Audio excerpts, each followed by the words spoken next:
안녕하세요. 저는 시각예술작가 하석준입니다. 저는 제가 하는 작업에서 기술을 이해하기 위해 많은 시간을 할애를 하고 있습니다. 많은 작가들이 작업을 위해 물감과 붓을 사용하고요. 그리고 돌과 나무를 사용하는 작가도 있습니다. 또 카메라를 이용하는 작가도 있고요. 저는 머신러닝이라는 새로운 툴을 이용해서 작업을 하고 연구를 하고 있습니다. 정확히 말하면 머신러닝이 예술 창작에 어떻게 영향을 미칠지에 대해서 관심이 아주 많이 있습니다. 그 이후로는 인간의 사고를 모방할 수 있다는 것에 매력을 느끼게 되었습니다.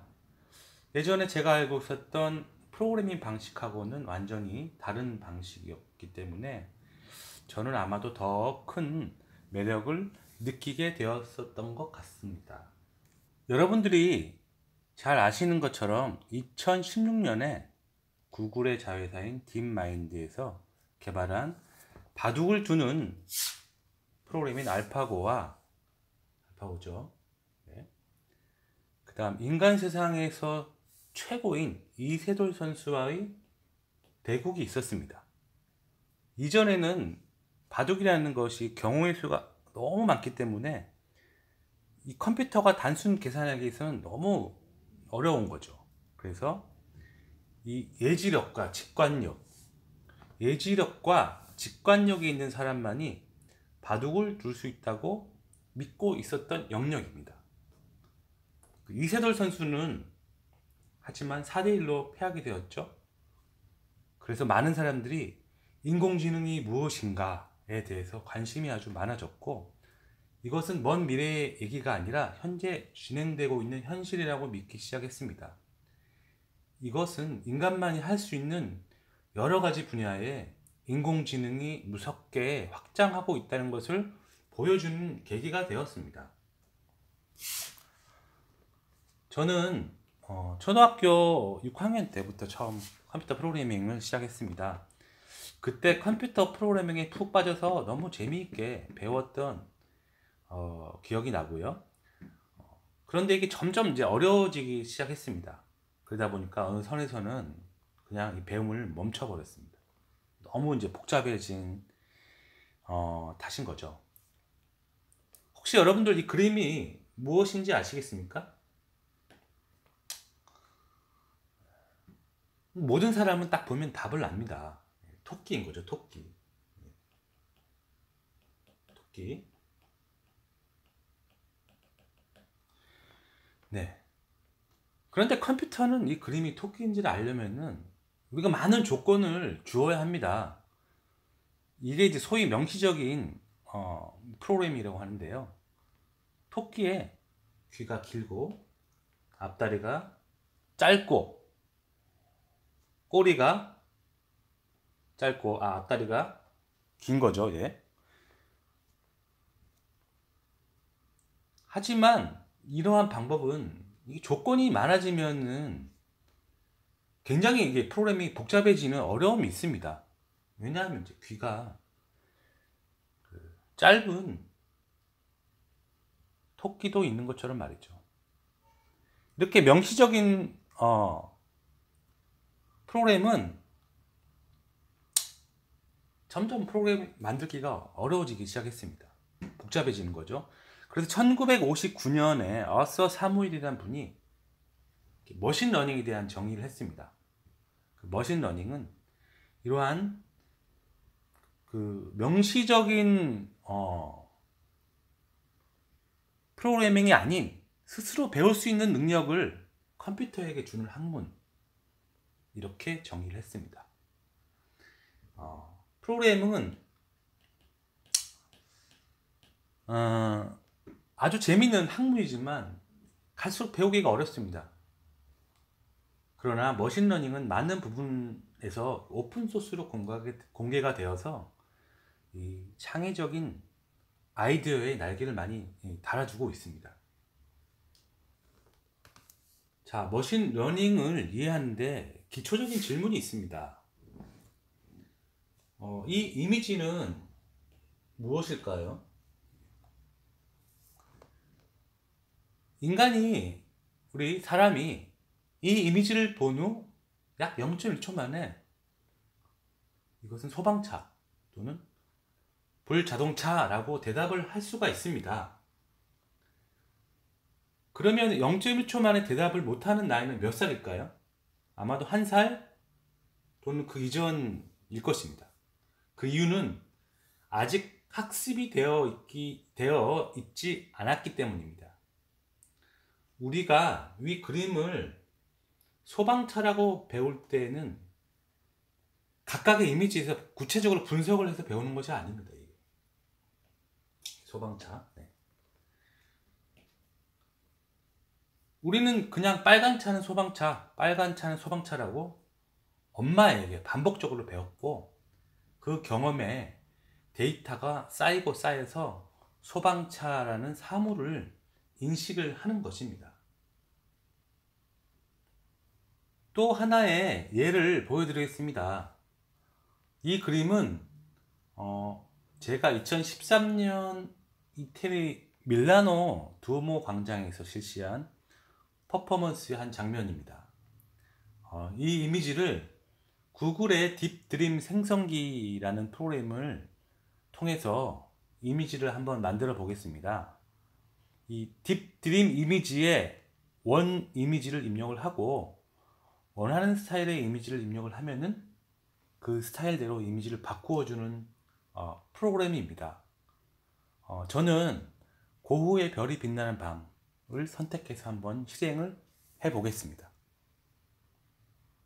좌측에 반고흐의 그림의 스타일을 우측의 사진 이미지에 대입을 하면은 마치 반고흐가 그린 그림처럼 이미지가 생성이 됩니다.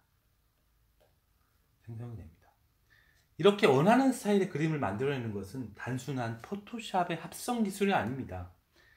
이것은 기본 그림의 색상과 패턴, 방향 등의 요소들을 데이터로 분석한 후 학습 알고리즘을 통해서 다른 이미지에 적용을 하고 있는 것입니다.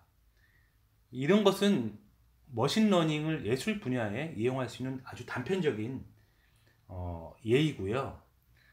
딥마인드 회사에서 인공지능을 바둑에 적용한 것처럼 예술 분야에서도 아주 다양하게 사용할 수 있어서 흥미로운 현상을 이끌 수 있을 것입니다.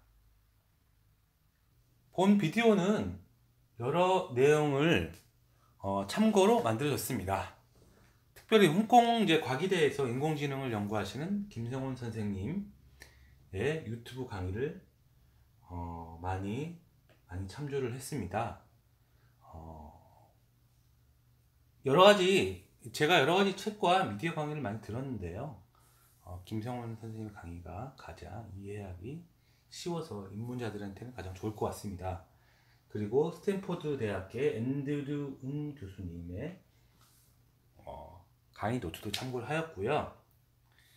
이런 머신러닝 관련 책들이 아주 많이 나오고 있는데요. 가까운 서점에 가시면 많은 책들을 보실 수 있을 것입니다. 근데 제가 보기에는 이런 입문자들을 위해서 책은 조금 어려울 것 같고요. 이런 김성원 선생님 교수의 유튜브 강의를 몇 번 반복해서 들으신 후 책을 보시면은 훨씬 이해가 쉬울 것 같습니다. 자, 본 강의가 필요하신 분은 다음과 같습니다. 머신러닝의 기본 개념을 알기를 원하는 사람입니다. 머신러닝의 기본 개념을 알고 싶어 하시는 분들이고요. 저도 인공지능에 관심이 많아져서 어떻게 공부를 하면 될까 고민을 하던 중에 머신러닝을 알아야 인공지능을 이해하겠구나 라고 생각이 들었습니다. 그리고 수학이나 컴퓨터 지식이 적은 사람도 가능합니다. 수학이나 컴퓨터 지식이 적은 사람도 가능하고요. 단 꼭 하나 아셔야 될 함수가 있습니다. 이것은 y는 wx 플러스 b입니다. y는 wx 플러스 b, 이 함수에 대해서 꼭 아셔야 하고요. 이것에 대해서는 조금 이따 구체적으로 설명을 드리도록 하겠습니다.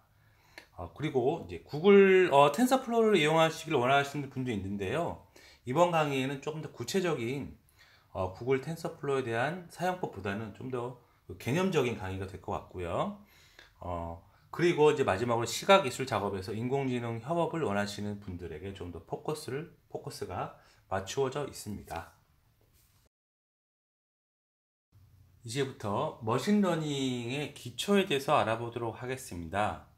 머신러닝은 데이터를 다루는 학문이 있죠. 데이터를 다루는 학문이고, 데이터를 학습하는 방법에 있어서 두 가지가 있습니다. 슈퍼바이즈 러닝과 언슈퍼바이즈 러닝으로 나누어집니다. 이 슈퍼바이즈 러닝은 데이터를 다룰 레이블이 존재한다는 것입니다. 그림을 보면 많은 이미지가 있죠. 이렇게 보면은 분류가 되어 있습니다. 분류를 보면은 고양이가 있고요, 캣. 그 다음 강아지도 있습니다. 그 다음 컵도 있고 모자가 있고, 이렇게 네 가지가 있죠. 그래서 보면은 분류가 캣, 고양이, 강아지, 머그컵, 모자가 라는 레이블이 있는 데이터셋입니다. 이 데이터를 가지고 트레이닝을 하는 것을 슈퍼바이즈드 러닝이라고 합니다. 이미지를 자세히 보겠습니다. 이미지가 고양이인지 개인지 컵인지 모자인지를 자동으로 알아내는 머신러닝 프로그램 세트입니다. 각각의 이미지에는 이렇게 레이블이 달려 있습니다. 예전에는 이렇게 분류하는 어플리케이션 프로그램을 짜기가 매우 어려웠습니다. 그러나 요즘은 머신러닝을 이용해서 쉽게 알아낼 수가 있고요. 이렇게 각각의 트레이닝 세트에 레이블이 있는 학습을 슈퍼바이즈드 러닝이라고 합니다. 언슈퍼바이즈드 러닝은 레이블을 딱히 줄 수가 없는 그런 학습을 말합니다. 뉴스그룹도 경우인데요. 뉴스그룹의 경우에는 데이터를 보고 적절하게 학습을 해서 데이터를 구분하게 됩니다. 레이블을 주는 것이 아니고요. 그리고 문장을 보고 단어를 구분하는 것들, 이게 어떠한 레이블 없이 단어를 구분하는 거죠. 그런 것도 언슈퍼바이즈드 러닝 종류의 하나입니다. 슈퍼바이즈드 러닝에서 사용되는 머신 러닝은 이렇게 생각할 수 있습니다. 먼저 타입 1이라는 머신 러닝 모델이 있습니다. 머신 러닝 모델이 있고요. 그리고 이미 레이블이 정해져 있는 축적된 데이터들이 있습니다. X에는 이런 데이터들이 주어져 있고요. Y에는 그에 따른 결과값 Y가 주어집니다. 이러한 레이블의 데이터를 가지고 학습을 하게 됩니다. 이렇게 학습된 타입 1이라는 이름의 머신러닝의 모델이 있고요. X 텍스트라는 데이터를 타입 1에게 물어봅니다. 그러면 타입 1은 Y는 O라고 답을 해줍니다. 이것이 일반적인 슈퍼바이즈드 머신러닝의 예입니다. 그리고 바로 이 부분이 트레이닝 데이터셋이라고 부릅니다. 트레이닝 데이터셋을 확보하는 것이 아주 중요합니다. 슈퍼바이즈드 러닝의 종류는 이제 이렇게 되겠습니다. 어떠한 시험의 성적을 예측하는 시스템을 만든다고 하고요. 공부한 시간에 근거를 해서 성적이 만약에 한 0점에서 100점의 분포로 나오게 된다고 한다면은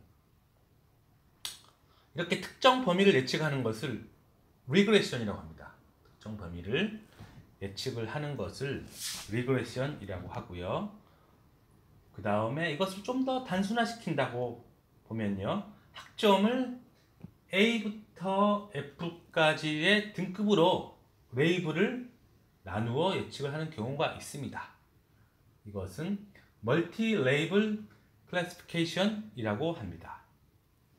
또 마찬가지로 이 데이터를 합격과 불합격, 이렇게 두 가지 레이블로 분류를 나누게 되는 경우가 있는데요. 이것을 바이너리 클래시피케이션이라고 합니다.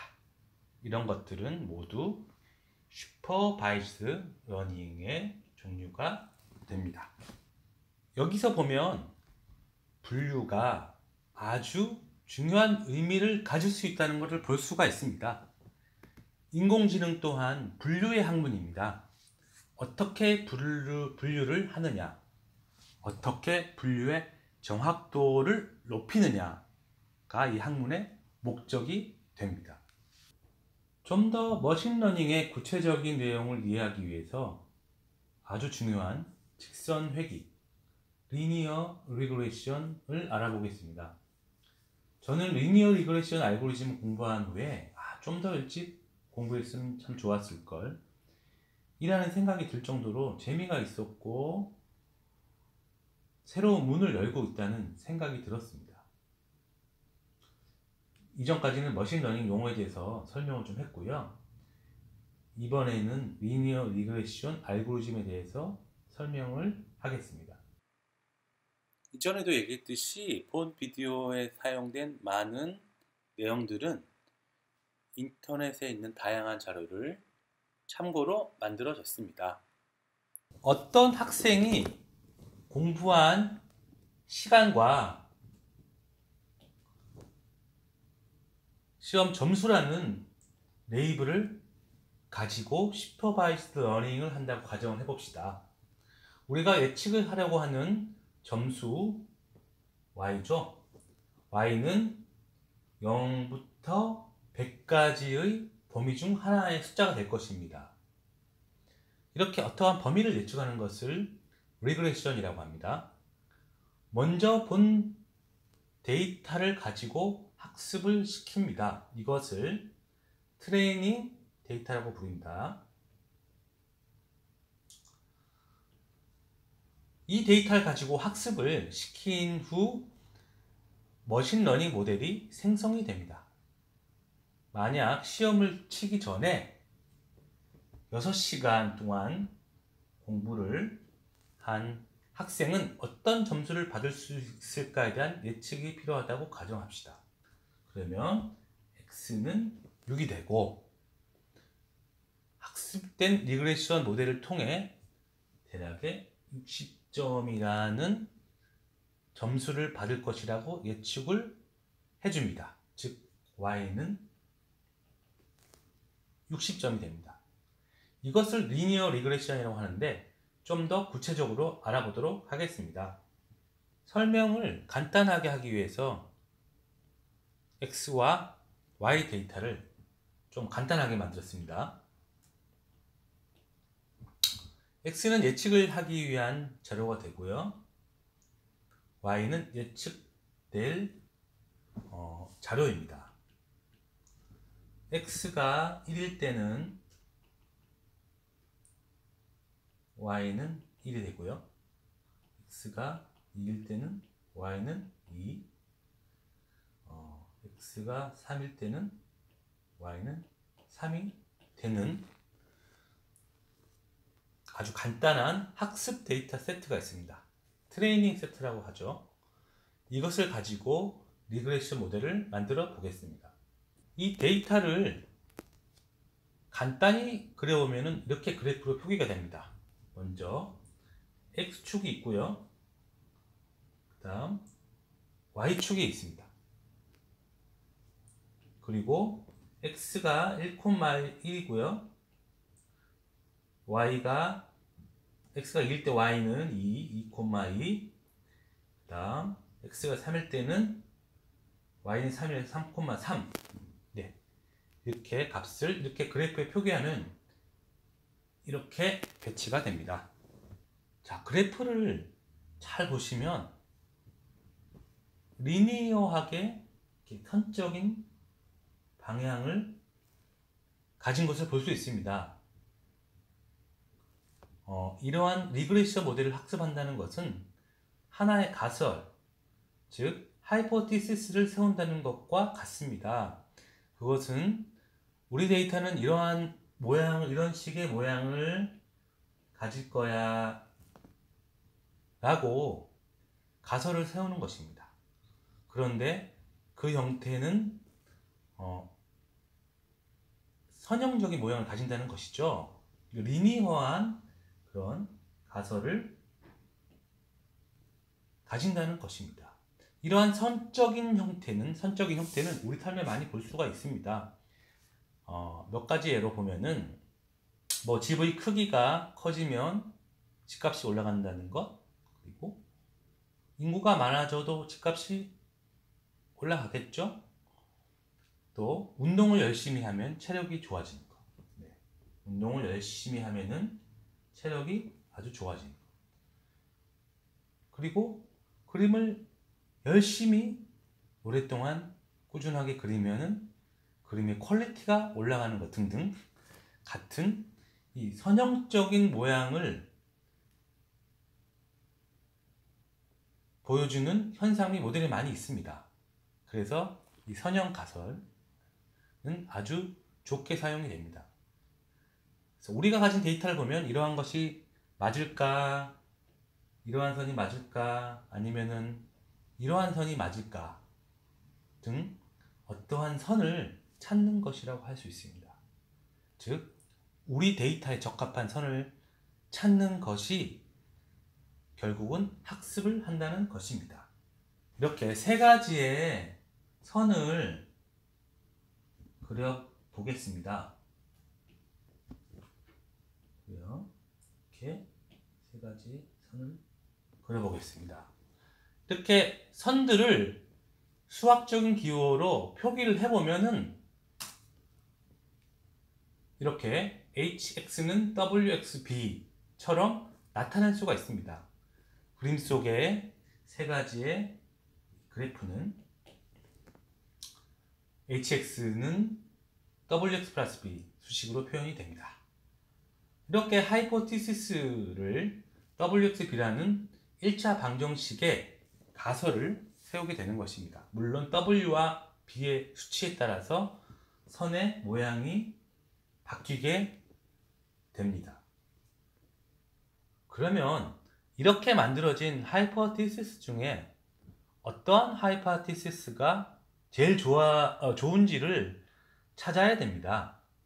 즉, 우리가 가지고 있는 트레이닝 데이터셋과 가장 오차가 적어야 좋은 하이포티시스가 되겠죠.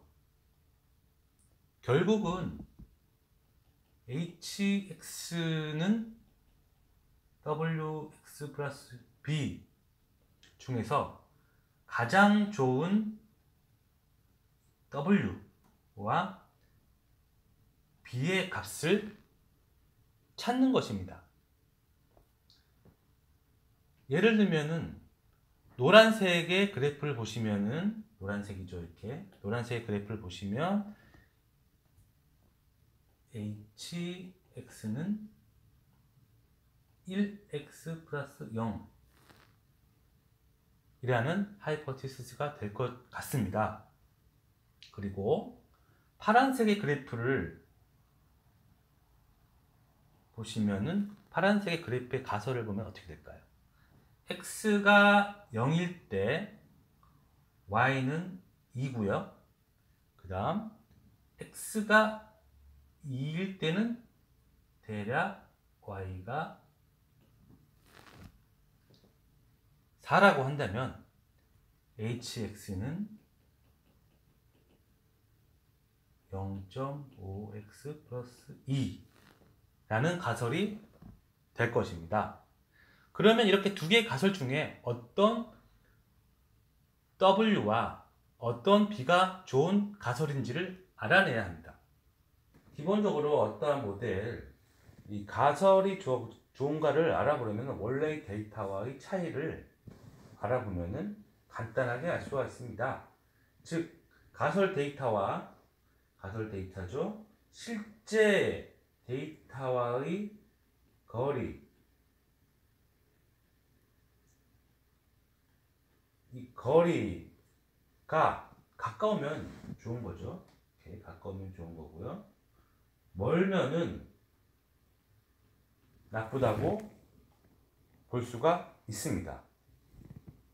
즉, 가설 데이터와 실제 데이터의 거리를 측정하고 이것을 리니어 리그레션에서는 비용 함수라고 합니다.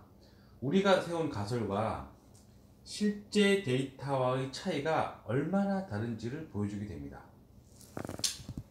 이 hx 가설 데이터의 값과 실제 데이터의 값인 이 y의 이 차를 구하게 됩니다. 여기서 좀 복잡하게 진행이 되어서 많은 사람들이 이 부분이 이해를 못하는 첫 번째 지점이 되기 때문에 집중해서 이해를 하도록 노력이 필요합니다. 보통 이러한 차이죠. hx-y가 양수가 될 수도 있고 이렇게 음수가 될 수도 있습니다. 음수가 되는 경우죠. 그래서 이 차이에 제곱을 해서 사용을 하게 됩니다. 그러면 모든 차이의 수가 양수가 되고 제곱 때문에 좀 더 확실한 검증이 가능하게 됩니다. 이것을 비용함수, 코스트 펑션이라고 부릅니다.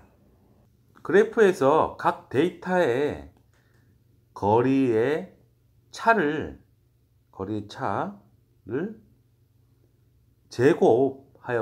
제곱을 하죠. 3개의 데이터가 있어서 3으로 나눴습니다. 3으로. 실제로 10개, 100개, 10,000개, 그리고 알파고가 학습한 것 같이 300만 개의 데이터가 생길 수 있습니다. 이러한 거리들의 데이터의 합을 구해서 평균을 만들어야 합니다. 그것을 간단히 수식화하면은 이처럼 나타낼 수가 있습니다. 이것이 코스트 펑션입니다. 갑자기 현기증이 나신 분이 있으실 겁니다. 저도 그랬고요. 그러나 이 정도의 현기증은 아주 약한 현기증입니다. 머신러닝을 배우게 되면 이런 현기증의 강도가 점점 올라간다는 것을 느낄 수 있을 겁니다. 근데 왜 이러한 현기증을 느끼면서까지도 배워야 하나요? 입력과 결과값만 알면 되지. 이런 예술 작업을 할 때 이런 것을 왜 알아야 하나요? 라고 질문을 할 수 있습니다. 그것은 머신러닝이 단순히 수학적인 통계를 이용해서 분류 및 예측을 하는 것처럼 보이지만 이것이 끼치는 영향의 범위가 아주 넓고 예측 불가하기 때문입니다. 예술에서 다루는 다양한 이론조차도 전복이 될 수 있기 때문이죠. 예술가도 배워야 변화를 할 수가 있습니다. 즉, 과거의 것만을 가지고 작업하기에는 세상이 너무 빨리 변한다는 얘기입니다. M은 데이터의 개수입니다. M은 데이터의 개수입니다. 각각의 가설의 예측 데이터와 실제의 데이터와의 차이를 제곱을 하고 이것을 합해서 m개로 나누게 되면 코스트 펑션이 나오게 됩니다. 우리가 만든 가설은 hx는 wx 플러스 b이고요. 이것을 코스트 펑션에 대입을 하게 되면 결국은 코스트 펑션은 w와 b의 함수가 됩니다. 여기서 리니어 리그레션의 최종 목적으로는 가장 작은 w와 b의 값을 찾는 것이고요. 리니어 리그레션의 학습을 만드는 것입니다. 이렇게 리니어 리그레션의 학습 목표는 코스트 펑션을 가장 작게 할 수 있는 W와 B를 찾는 것입니다. 이렇게 W와 B를 최소화하죠. 미니마이즈하는 많은 알고리즘이 있습니다. 이런 것들 좀 복잡할 수도 있는데 그런 것들은 그냥 매직 박스라고 생각을 하고 이해하시면 될 것 같습니다. 예전에도 이 얘기 했듯이 본 비디오에 사용된 많은 내용들은 인터넷에서 다양한 자료를 참고로 만들어졌습니다. 코스트 펑션을 최소화하기 위해서 만들어진 가설, 즉 하이포테시스는 W와 B로 구성이 되어 있습니다. 이것에 기반하여 코스트 펑션은 정의가 되었습니다. 이것은 우리가 가설로 만든 모델이 실제 데이터와의 차이를 보여주고 그것을 제곱하여 전체를 더한 값의 평균을 나타내는 것입니다. 여기에서 평균으로 나온 값에서 W와 B의 최소화 지점을 찾아내는 것이 목표입니다. 여기서 가설을 좀 간단히 만들기 위해서 B를 삭제하도록 하겠습니다. 여기서 가설을 간단하게 만들기 위해서 B는 0이다 라고 해서 없애는 것이죠. 그러면은 hx는 wx가 되고 아래 코스트 펑션도 이렇게 바뀌게 됩니다. 이렇게 간략하게 만들었습니다. 실제로 코스트 펑션의 값이 어떻게 나오는지 한번 보겠습니다. w가 1일 때와 0일 때의 값을 이처럼 구할 수가 있고요. 그럼 w가 2일 때도 구해보면은 코스트 w는 4.67로 나오게 됩니다. 이렇게 나온 데이터를 그래프로 그려보면 이와 같습니다. 코스트 W가 Y축, X축은 W로 구성이 되어 있고요. W가 1일 때 코스트 W가 0이 되는 것을 볼 수 있습니다. 결론적으로 코스트 W가 최소인 점을 찾는 것이 목적이기 때문에 최소는 W가 1일 때 코스트 펑션이 가장 최소가 됨을 알 수 있습니다. 그런데 W 값을 우리는 눈으로 딱 보면 알죠. 하지만 프로그램이 알아야 되기 때문에 프로그램이 가장 작은 수를 판별하는 알고리즘을 대입해야 합니다. 그 알고리즘을 경사하강법이라고 합니다. Gradient Descent Algorithm이라고 합니다. 즉 아래가 볼록한 그릇처럼 보이는 그래프의 우측에서 좌측으로 그래프의 경사를 보여주는 직선을 그려봅니다. 그죠? 이렇게.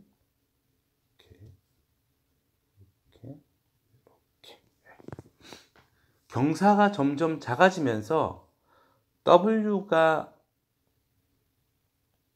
1일 때 경사도가 최소가 됨을 볼 수 있습니다. 경사도가 최소. 여기서 잠깐 고등학교 때 미분적분을 잘 배우신 분들은 무언가 머릿속에 떠오르실 겁니다. 네, 맞습니다. 그림 속의 이 파란색 선은 코스트 펑션의 미분이라는 것을 알고 있습니다. 점점 무언가 어려운 수학으로 빠져들고 있다는 부담을 가질 수 있는 때가 또 지금입니다. 보통 여기서 많이들 포기를 하게 됩니다. 예를 다시 들어보겠습니다. 여러분들이 만약에 한라산에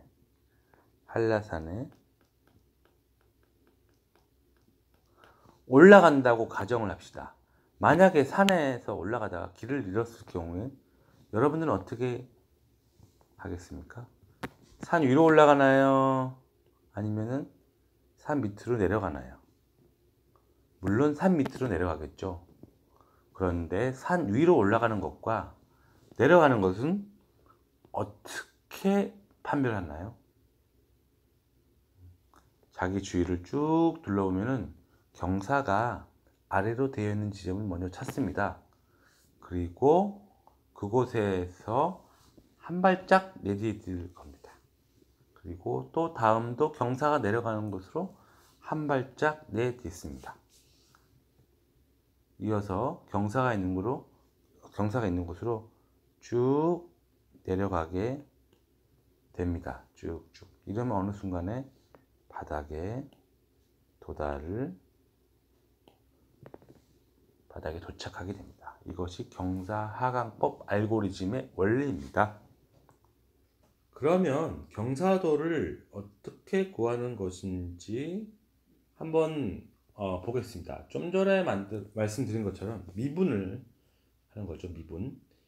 미분하는 절차는 매직 박스로 남겨두고요. 미분을 하면은 이렇게 경사하강법 알고리즘을 만들 수 있게 됩니다. 미분.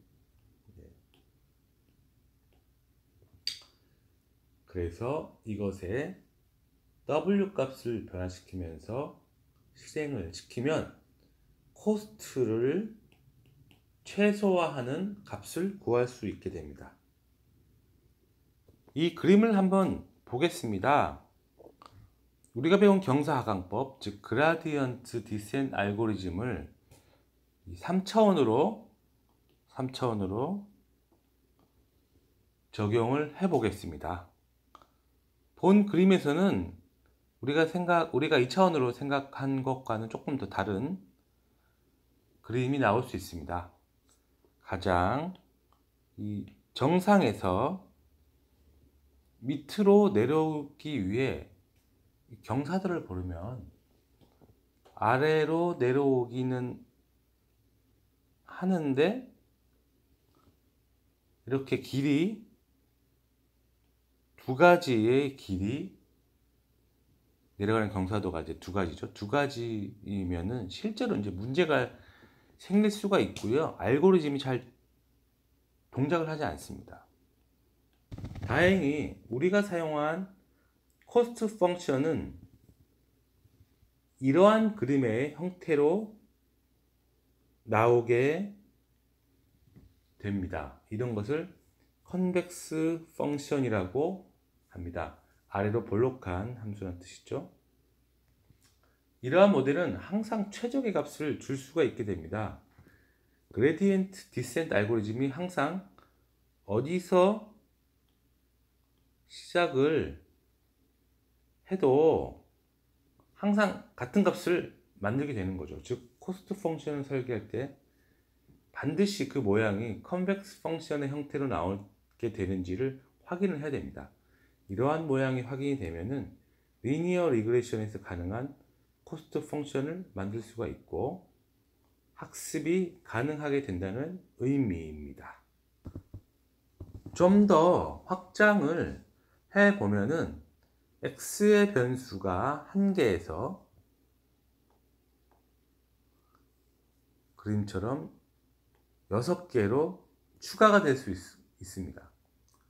그리고 궁극적으로는 n개의 개수로 추가가 될 수 있습니다. 이렇게 데이터가 커지면요, 내용도 엄청나게 복잡해지기에 계산도 복잡해집니다. 이럴 경우에는 매트릭스라는 수학적 계산 기법을 사용하게 됩니다. 제가 고등학교 때 매트릭스를 배웠는데 그때는 너무 어려웠고, 그리고 또 배우는 이유를 몰라서 더더욱 힘들어 했었습니다. 결국 여기에서 매트릭스가 사용이 되는 것을 알게 되었죠. 예. 점점 이제 어려워지죠. 그래서 리니어 리그레션은 여기까지 하겠습니다. 머신러닝을 배우다 보면은 결국 이 분류죠. 클래시피케이션, 분류가 중요하다는 것을 알 수가 있습니다. 리니어 리그레션에서는 일련의 데이터를 예측한다는 것을 알 수가 있었죠. 이것이 계속 확장을 하면은 데이터 분류가 중요하다는 것을 알 수 있습니다.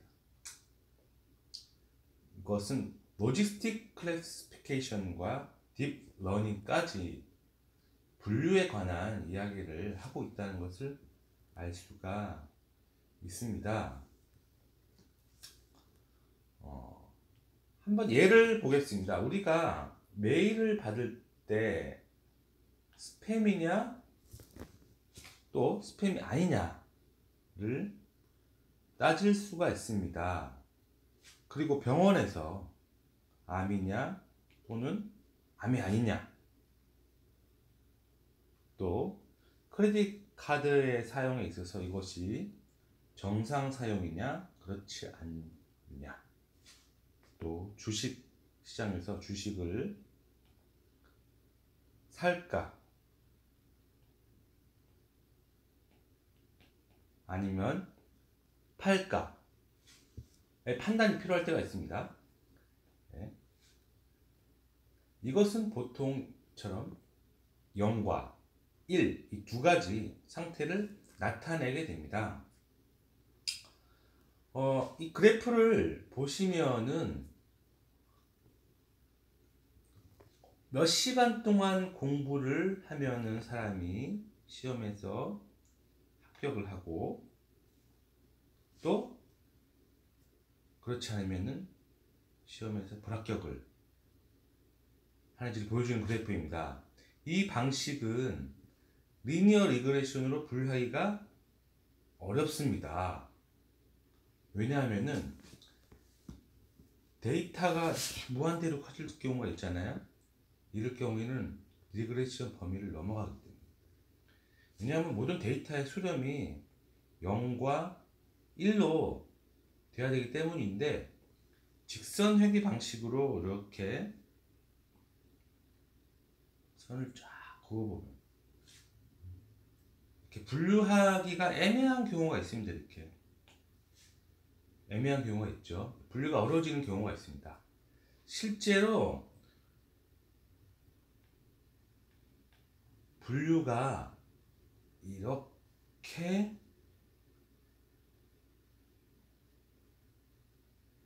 돼야 되는 거죠. 그렇죠? 다시 분류가 이렇게 돼야 되는 경우도 있습니다. 이렇게 보시면요, 분류가 하는 방법은 이렇게 계속 발전하고 있는데요. 이렇게 이런 것도 있죠. 이렇게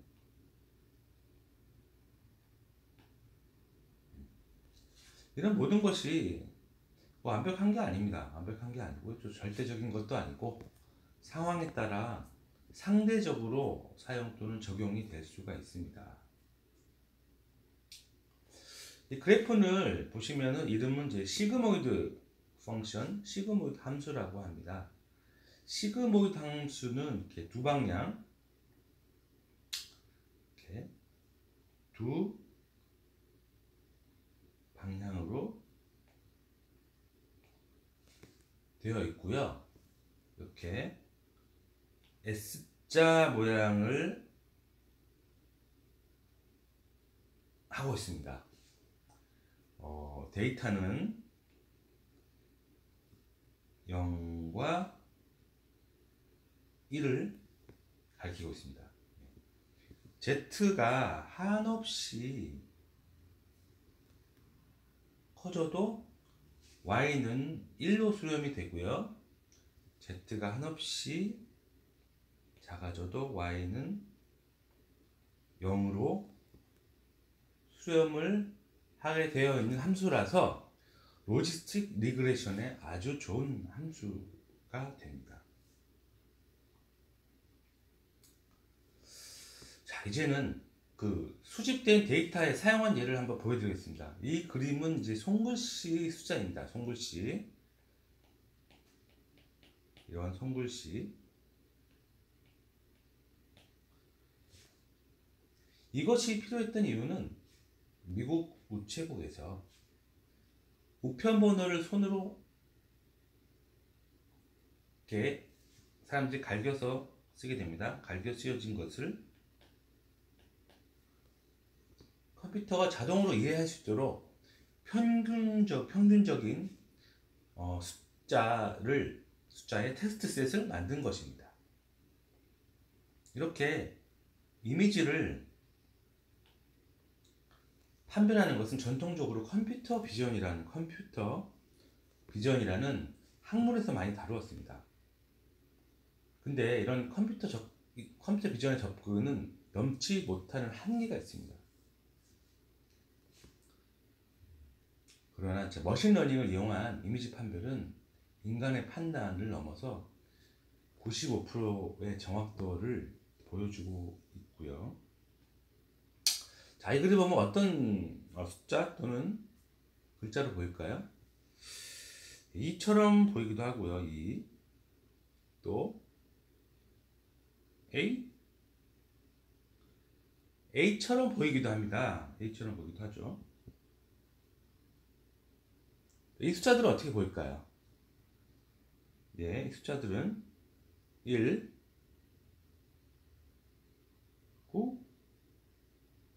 9, 7, 6 이렇게 보이나요? 자, 이것을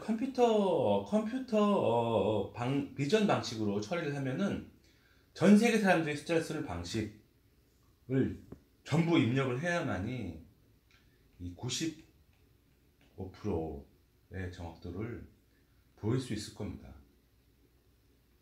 그러나 머신 러닝 방식으로 처리하면은 훨씬 더 간단하게 95% 수준의 숫자 판별을 할 수가 있습니다.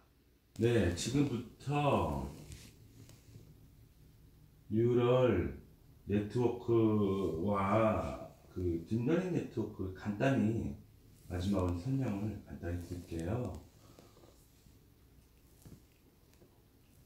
위 그림은 실제 뇌 속에 있는 뉴런 세포의 이미지입니다. 인간 뇌 속에 약 140억 개가 있다고 하고요. 인공지능은 이렇게 인간의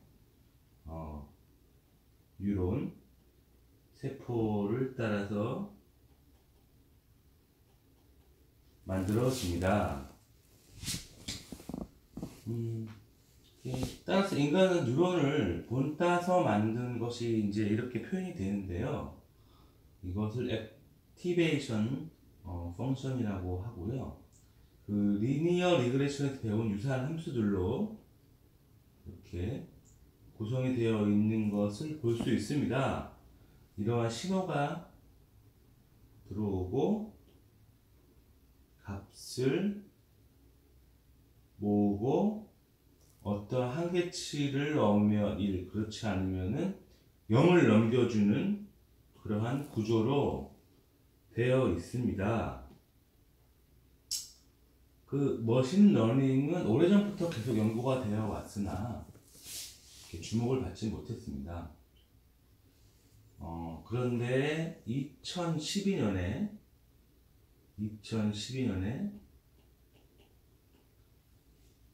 이미지넷이라는 이미지 관련 경진대회가 있었습니다. 이미지를 맞추는 대회죠. 이미지가 어떤 내용을 가지고 있는지 설명을 해야 하는 그런 대회입니다. 이전까지는 컴퓨터 비전이라는 학문으로부터 이미지를 판별하고 분류하고 있었습니다. 그때 LI율이 아무리 좋아야 25% 정도까지 개선이 되었었죠. 25%. 그래서 대략 10년은 걸려야 에러율이 5% 미만으로 떨어질 것이라고 예측을 했습니다. 그런데 2012년에 깜짝 놀랄 일이 생긴 것입니다. 알렉스 레이시라는 시스템이 경이적인 15.3%의 에러율을 만들었습니다. 사람들은 이게 뭐지라고 관심을 가지게 되었습니다. 계속 발전을 해서 2015년이죠. 2015년에는 인간의 에러율을 넘는 결과를 보여주게 되었습니다. 이것이 딥러닝 시스템의 딥러닝 기반의 시스템이었고, 이렇게 3%의 에러율을 보여줍니다. 실제로 인간이 그림을 가지고 열심히 연구하면은 5%의 에러율을 보여준다고 합니다. 그리고 이제 단순히 이미지의 레이블을 맞추는 수준이 아니라 이미지의 레이블, 그림을 분석하고 그것을 글로 나타내는 수준까지 학습을 하고 있습니다. 그 수준은 아주 정교해서요, 사람이 표현하는 것보다 더 좋을 때도 있고, 그 시를 쓰는 방식을 같이 학습시키면 마치 시를 쓰듯이 이미지를 설명할 수도 있습니다. 이것을 이제 CNN 그리고 RNN의 기술을 결합하면 이렇게 표현이 가능하게 됩니다. 자, 지금까지 머신러닝이 무엇인지를 간략하게 배워봤습니다. 사실 이것도 배운다는 것은 쉽지가 않습니다. 그런데 이것도 점점 이제 매직박스화 되어 가고 있고, 오픈소스화 되어 가고 있기 때문에 머신러닝을 직접 구체적으로 배울 필요가 없어질 수도 있습니다. 나는 과학자도 아니고 리서치 연구자도 아닙니다. 그러나 우리에게는 우리만의 데이터가 있습니다. 여기서 보면 인공지능, 머신러닝에서는 클래시피케이션이죠. 분류가 아주 중요한 의미를 가질 수 있다는 것을 볼 수 있습니다. 우리가 사물을 보고 좋다, 안 좋다, 마음에 든다, 안 든다, 이러한 어떠한 사람을 좋아한다, 싫어한다, 우리는 아주 많은 선택의 기로에 무언가를 선택을 해야 됩니다. 이러한 것을 이렇게 그림으로 표현할 수 있겠죠? 이렇게.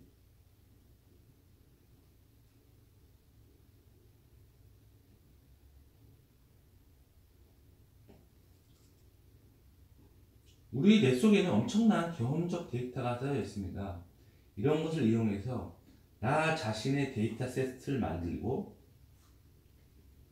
머신러닝 모델을 만든다면 내가 죽더라도 내 의식의 복제본을 만들 수 있을까는 황당하지만 가능하겠다는 생각도 해볼 수 있습니다.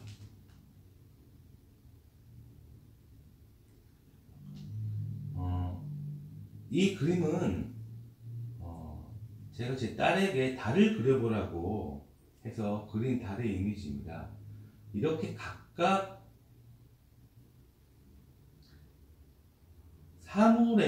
각각이 가진 사물의 이미지는 모두 다르게 나옵니다. 11살의 딸이 그린 달과 15살의 딸이 그린 달의 모양은 다를 겁니다. 이러한 기억의 데이터를 객체화시키는 작업이 실제로 리얼리티를 대체할 수 있을지에 대한 의문이 있을 수 있는데 가능할 것 같다는 생각이 들고 있습니다. 인공지능이 소설을 쓰고 시를 쓰고 바둑을 두고 영화 시나리오를 만들고 그림을 그리고 작곡을 하고 춤을 추고 있습니다. 우리는 종교를 믿는 것이지 이해하는 것이 아닙니다. 저는 인공지능을 믿을지 아니면 이해할지에 대해서 고민에 빠져 있으며 이 부분은 어떻게 받아들일지에 대해서 많은 분과 함께 고민을 하고 싶습니다. 지금까지 개념적인 설명은 구글에서 제공하는 텐서플로우 오픈소스로 구현이 전부 가능합니다. 물론 파이썬이라는 프로그램 언어도 같이 배워야 하지만 고급 프로그래밍 언어인 C++보다 훨씬 덜 복잡하고 보다는 좀 덜 복잡하죠. 매직박스 부분이 많아서 전공자가 아니더라도 아이디어만 있으면 쉽게 배울 수가 있습니다. 여기까지 설명을 들어주셔서 감사합니다.